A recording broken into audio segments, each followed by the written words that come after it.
Hello, Adele. Hi. How you going? I'm all right, thank you. How are you guys? Very good. Thank you. Thank you very much for doing this.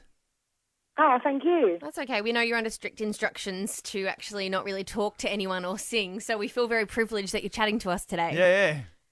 I'm actually on the mend, actually. I kind of got the all clear about 5 days ago, so yeah, brilliant. Nice. This is my first interview since I've been ill, but yeah, it's all good. I'm on the mend. Okay, so how long have you actually had downtime? How long did they tell you that you weren't allowed to sing or talk or do anything? I wasn't allowed to sing for a minimum of 2 weeks, and I've been resting for about 3.5 weeks. Do you find that hard? Like wandering around the house, you probably want to burst out the song. You probably want to sing some of your own songs. Is it hard to do? I find it hard not talking because I'm a real motor mouth. But I've had no one's been at home with me, so I've had no one to talk to apart from my dog. So I've managed it quite well. I have had the real urge to write a couple of new songs, but I just had to kind of stop myself really, just to be careful. But it's all right. I'm all good. I've just been miming and writing lots of stuff down in notepads if I do need to talk.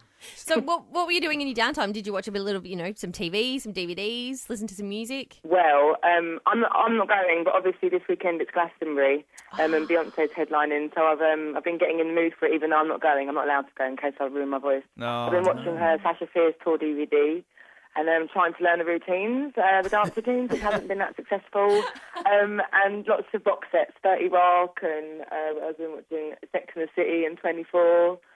Just been doing that kind of stuff and learnt to cook again, really. I've been away for ages, so I haven't been able to cook, so I've been getting into that again. Sounds like it's been quite nice. You just get to spend a bit of time at home and not actually have to go out and do the whole celebrity thing.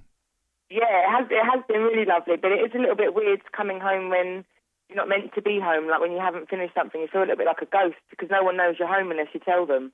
So it's a little bit strange, but it's been lovely to kind of be a little bit invisible, yeah. Now, you are taking over Oz. You have 2 songs in the top 10 on iTunes at the moment here in Australia. Does that just blow you away? Yeah, absolutely. Considering I haven't come yet as well, it's amazing.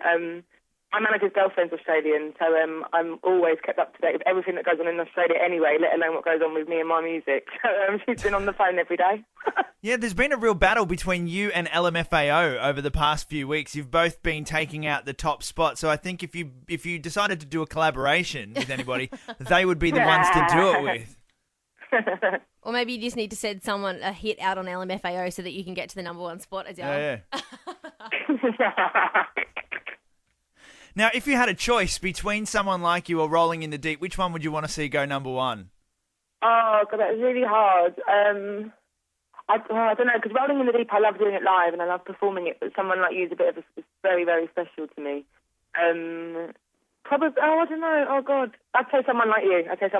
Because it's the most, when I wrote that song, it really started to change everything and it kind of decided the flow of the album and stuff like that, and what the album was going to kind of be about. And it changed me and made me get over the relationships that the record's about. So I'd probably say Someone Like You. And it was also my first number 1 in the UK. It went to number 1 here at the beginning of the year, so it's pretty special. It's really turned into a bit of a breakup anthem for women. I know I can relate to it. A lot of my girlfriends are like, "Oh my God, that is just the best song."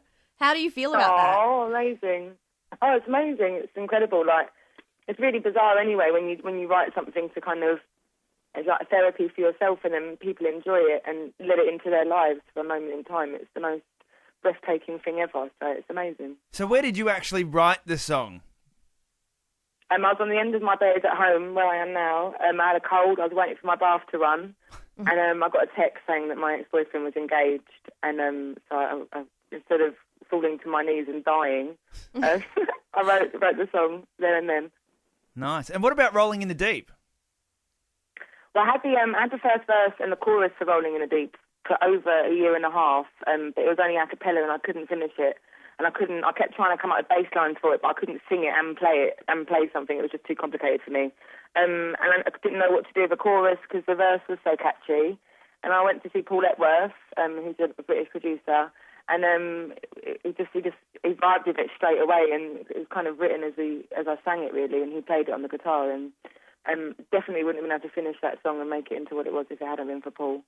Now, I read that you credit the Spice Girls for who you are today, Adele. Is that correct? Yeah.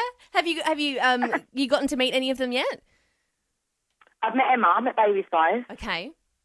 And And how? that's it. And she's so lovely. I haven't met any others. I didn't plan to meet Emma. I saw her after a gig, and I don't want to meet them though. I love them, but they're like superheroes to me. If I meet them, I just see that they're human, and it upsets me. Yeah. See, that's what they say. They say never meet your idol because, they're liable to disappoint you. Yeah, I don't think anything that'd be horrible. I'd just be like, oh man, like especially when they're not in like the kind of full Spice Girls drag outfits, Yeah. Yeah. And you wouldn't want to run into one of them and go, hey, I'm Adele, I'm a big fan. And they go, I'm sorry, who, what? Yeah, exactly. The security just bashes me out the way. Yeah. Now, because of the whole laryngitis thing, you had to cancel like your US tour that I know you hated doing. What goes into making that decision? Oh, it was horrible. It was excruciating. I managed to do just under half of the tour, and I was fine. And my voice has never been better, actually, in terms of like performing every night and stuff like that. But it's just, if someone else says I think you should cancel it, I never do. I always decide how I feel about my voice. And when I was in, I cancelled one show in Minneapolis, and then I did one in Denver, and then at Salt Lake City, I didn't recognise my voice, and I couldn't feel it, and couldn't control it, so I just knew that something was wrong. So it's just when I just don't recognise my voice and stuff like that, really, is when I know that something's wrong, because normally I can feel it and control it very well. But yeah, it was just that. It was just complete fear, really, kind of persuades you to go and see the doctor and then be told that you can't do something. But it wasn't actually just laryngitis. I had a hemorrhage on one of my vocal cords, which is really, really, really dangerous. Wow. So that's why I had to put it off straight away. But that's completely gone. I've had my checkup. And laryngitis, I don't even have any more either. So it's all right. But yeah, fear is what makes you sort of not being able to sing again if I destroy it too much. It's pretty devastating. So obviously your songs are everywhere. Where's the weirdest place that you've ever heard one of your songs, Adele? Weirdest place.